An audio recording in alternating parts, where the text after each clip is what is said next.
Greetings and welcome to the Personal Project Supervisors training video.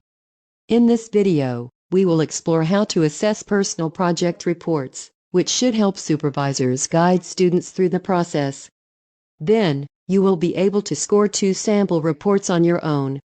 Completing this course, the presentation and scoring of 2 sample projects should take about 1.5 hours total. To get comp time, log the date and time you work on the personal project on the log sheet found on Canvas. Comp time can only be earned for work time outside of the normal school day, which is 7 a.m. until 2:30 p.m. To get 2 hours of CEU credits, you must complete the Canvas training course in November and attend a half-hour assessment training on the capped workday on Tuesday, March 3rd.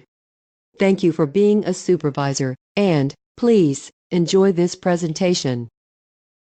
Let's begin with a quick overview of the personal project.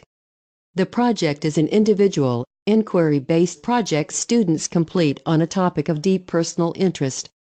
Students will develop skills you see on your screen. Those skills are directly based on the 10 ATL skills. So, as a supervisor, what resources are available to help guide your student through the personal project process?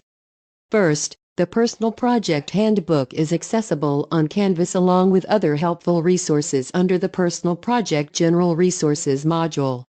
All students have access to the handbook and are expected to read the information and use the examples it contains.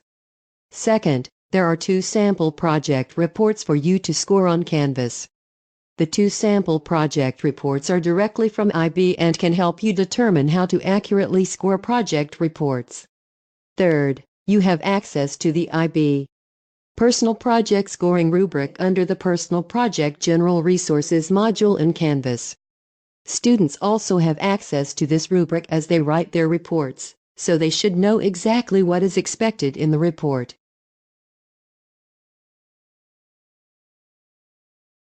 Also, the IB requires at least 3 meetings between students and supervisors to occur at the beginning, middle, and end of the project.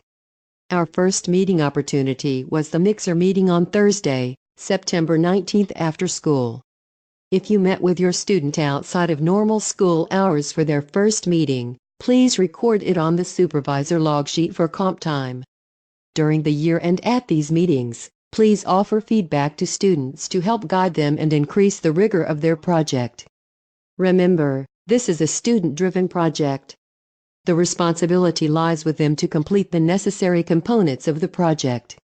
If at any time you have questions or concerns, please do not hesitate to contact Mrs. Drake. The major focus of the IB Personal Project is the approaches to learning or ATL skills. There are 10 skills listed on your screen. Students must demonstrate and explain their abilities in these 10 skill areas with their written project report. These 10 skills are embedded in the IB Project Assessment rubric supervisors will use to score the project reports on the capped workday on Tuesday, March 3rd, hopefully. Again, you can find the very detailed, task-specific IB project rubric you will use to score the project under the Personal Project General Resources module in Canvas. As a reminder, students also have access to this very same rubric. Here's a quick overview of the IB Personal Project Assessment rubric you will use to assess the projects in March. Again, you can find the IB Assessment rubric on Canvas. The 4 criteria are investigating, planning, taking action, and reflecting. Each of the 4 criteria has 3 objectives that students will include in their project reports. In the next slides, we will discuss how to examine the wording of the rubric and apply it to students' projects. Remember, the IB expects a high level of rigor from our students, so supervisors should give constructive feedback to help students reach the highest levels of achievement. We should assess them fairly, accurately, and rigorously. To standardize grading, all supervisors must understand the language of the rubric in order to assess students' projects equitably. There are a lot of words on the screen. Please pause the video if you need more time to read. You'll notice some consistencies in the rubric as you read through it. For example, in Strand 1 of Criterion A, Levels 1 and 2 state a goal. Levels 3 and 4 outline a basic and appropriate goal. For Levels 5 and 6, the key words are defining a clear and challenging goal. And for Levels 7 and 8, the key words are defining a clear and highly challenging goal. Our students will have access to this same rubric as they write their report, and they will see examples as well. When reading their writings, please encourage them to make sure they are addressing all key terms for each strand. Let's take a look at a few sample goals and score them, shall we? Let's read through a sample of a goal. Notice that the only verb in the goal is design. There is very little action and inquiry from the student. The student, indeed, has mentioned a global context, but based on the rubric, where do you think that would score? If you scored it as a 1, you would be correct. The student has stated a goal, but it is shallow, does not address personal interest, and it is not connected to the global context.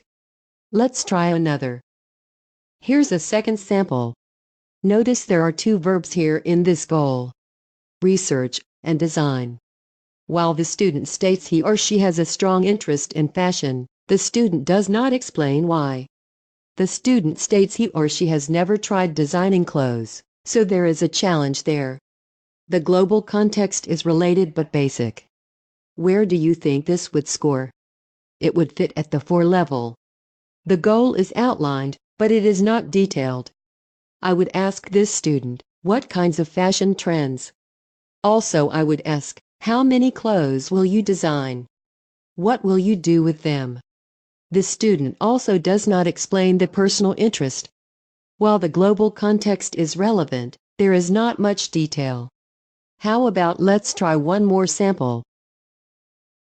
The first thing I noticed about this third sample was the length, but let's see where this writing addresses the criteria. First, I've underlined the verbs to demonstrate how complex and multi-layered this student's goal is. He or she wants to research, design, and use technology to market those designs. It's very challenging for a 10th grader. However, I wondered what fashions would be researched, and if the student would sell garments, where would the proceeds go? There is some personal connection, as this student plans to have a career in fashion. But I wondered what led this student to a love of fashion. The goal's relationship to the global context is addressed nicely, but it is not meaningfully related to all parts of the goal. While it is close to a 7, I would only score at a 6. I would encourage the student to add detail and justification to the writing. The second strand objective in Criterion A is about prior learning and subject-specific knowledge. Please pay special attention to this standard as you read Students' Criterion A in November. This has been a difficult area for students. Please notice how the wording of the task-specific clarification changes with each level increase, beginning with states prior knowledge with levels 1 and 2, and ending with analyzes the relevance and contribution of prior learning to the project with levels 7 and 8. Here, I'd ask students to elaborate on what they knew about their topic before beginning, as well as identifying subject-specific knowledge. That means students must expound upon knowledge from a specific subject from school at some point. For example, if the topic is about computers, they can include what they've learned about computers in school up to this point. The third strand objective for Criterion A is about research skills. Here, the task-specific clarification from AB is very detailed. At a level 1 and 2, the student's report will have few resources, no resources cited in the report, and you would find little to no evidence of research at all. Now let's look at the detailed, task-specific clarification for levels 3 and 4 in the same strand about research skills. This is a basic level for all students, and our students should meet at least a level 3 or 4. They will have a range of sources, but maybe not a wide variety. The sources may all be websites, for example. They will have just enough research, perhaps only 10 sources, since that is the minimum of required sources set by Mrs. Drake. Some sources will be evaluated for their reliability in the report, and there will be some citations. This is where we would expect any sophomore to be with research skills. As you read, score, or offer feedback for Criterion A, it is not bad to score students at this level. They may be at a level 8 for some strands in the rubric and hit lower levels for other strands. In reading Criterion A, Strand 3, the research skills in the 5 and 6 levels are quite substantial. Students will have a well-researched report, with a range and variety of sources, some of which will be cited in the paper, and the sources will be evaluated for reliability and relevance. Students must be able to transfer their research into action. There must be connections between their sources, prior knowledge, and subject-specific information. In this level, students effectively use their sources to complete their product. The sources must be more than just a list of things they have researched. The sources are integral to their product. Last, in the 7 and 8 levels, let's read over key points of the rubric to understand how students might achieve these levels. The wording here is excellent research skills. They have an extensive range and variety of sources that are consistently and effectively evaluated for reliability and relevance. For example, students detail how and why they chose these sources, not just a basic Google search where they chose the first search returns. The product and processes of completing the product heavily rely on the research conducted, and students have well thought out sources. Here at level 7 and 8, students must have some in-text citations, but there is no specific number they must have in the report. However, the citations and bibliography entries must be accurate. Let's look at all 3 strands of Criterion B, planning, on the same slide. The first strand is the student's own criteria. The second strand is plan of action. And the third strand is self-management. Again, notice the wording in the levels of achievement, starting with limited at levels 1 and 2, adequate at levels 3 and 4, substantial at levels 5 and 6, and rigorous, detailed, and accurate at levels 7 and 8. Let's examine what students absolutely must have in their report in order to score at the highest levels of 7 and 8. First, their own criteria must be a SMART goal. It also must be based on research, which is connected with research skills from the IB rubric's Criterion A. Students' reports must explain why they created their criteria with the elements it has, and those elements need to be quantitative and qualitative. Second, to gain the highest levels of achievement of a detailed and accurate plan of action, students' reports must contain specific dates and general timelines for completion from the beginning of their process until the submission of their reports. Supervisors should easily understand the timeline students use to complete their project. Third, IB wants to see how students justify changes in their project. Many students have already had adjustments to their projects, so those changes should be clear.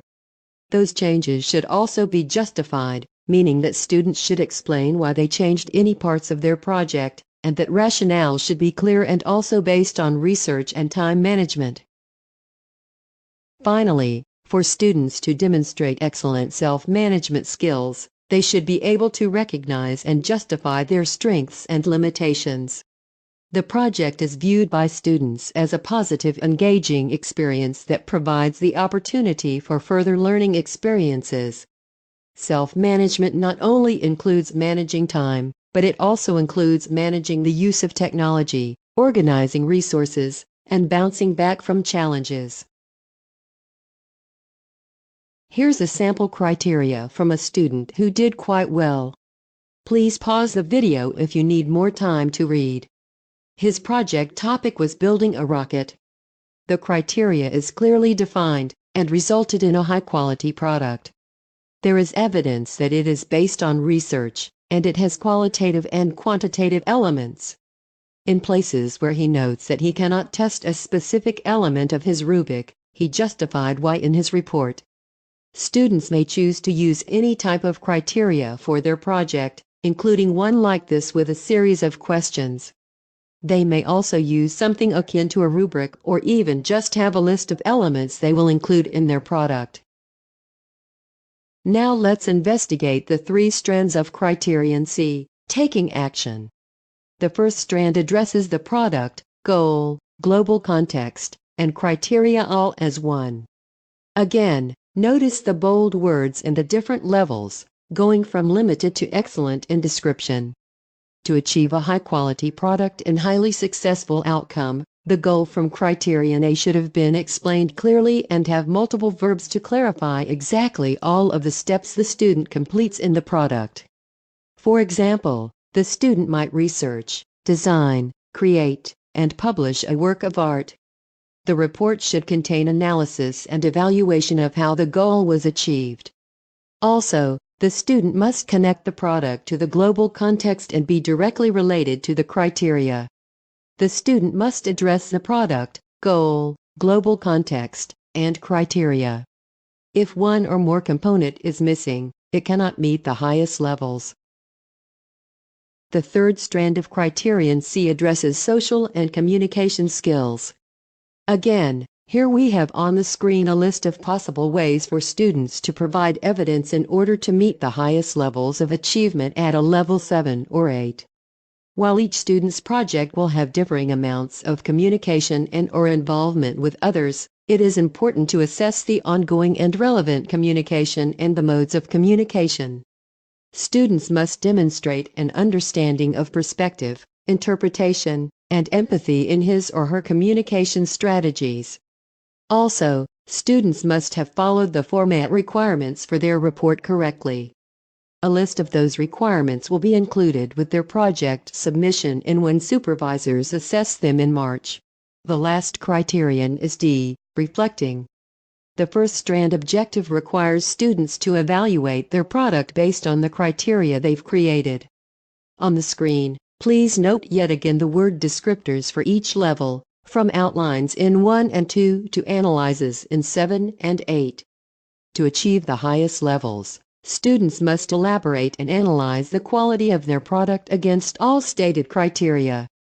If students do not address all of their own criteria in their evaluation, they cannot reach the 7 or 8 level. However, they may still be able to reach the 5 and 6 levels if they address most of the elements in their criteria. Here is an example from the rocket sample from IB that scored at the highest levels on all criteria. Please pause the video if you need more time to read through the sample. The entire sample report can be found on Canvas under the module titled Personal Project General Resources. This student addresses each part of his criteria, which was a sample earlier in our presentation. He effectively analyzed each part of his criteria. If he felt that he could not fully analyze a part of his criteria, he stated such and/or made his best guess. He could have strengthened this area of his report by presenting possible solutions to areas where the rocket did not meet the criteria. On the right side of your screen, there is another example from the rocket sample report that scored at the highest levels of achievement. This portion of the report addresses Criterion D, Strand 2, which requires students to reflect on how completing the project has extended their knowledge and understanding of both the topic and the global context. This particular excerpt provides an example of excellent reflection with specific and meaningful examples related to his topic. Also, notice that he discusses application of the knowledge he has acquired. Continuing on with Criterion D, Strand 2, here is an example of how a student can evaluate his knowledge and understanding of the global context, connecting it to his goal by using meaningful examples, and providing detailed descriptions and insightful explanations. Notice he specifically mentions his global context. He also describes challenges in regards to innovations. This is an excellent example of reflection regarding global context. Last, we have the third strand of Criterion D, which asks students to reflect on their development as an IB learner. Students must use IB-specific language in this section. Examples include characteristics from the IB Learner Profile and/or ATL skills. Here, the student has chosen 3 specific IB Learner Profile traits. Using these traits, he has detailed how he has grown, setbacks he has overcome, and provided very specific examples. According to IB, the best reflection of all 3 was the risk-taker paragraph, as it included overcoming challenges, growth, examples, and being a lifelong learner. So now we've come to the end of our presentation. It's a lot of information to process, so please, at any time email or drop in the see Mrs. Drake or Mrs. Deal. They are happy to help. Students will be submitting their Criterion A drafts to ManageBac by Friday, November 8th. You will be able to give them feedback on Criterion A after that. If you don't know or remember how to access ManageBac, or if you've forgotten your password, there is a very helpful and short PowerPoint on our Canvas module titled Personal Project General Resources. The PowerPoint file is titled How to Access ManageBac. Also, there are 2 sample projects for you to score for practice on our Canvas page. Please remember to contact Mrs. Drake or Mrs. Deal anytime you need help or have questions or are concerned about your student's progress. To finish this training video, please go to Canvas Discussions and answer the prompt, "What is one thing I learned or remembered from previous years that was important? And what are any questions I have?" Thank you for listening to this presentation. I hope it was informative.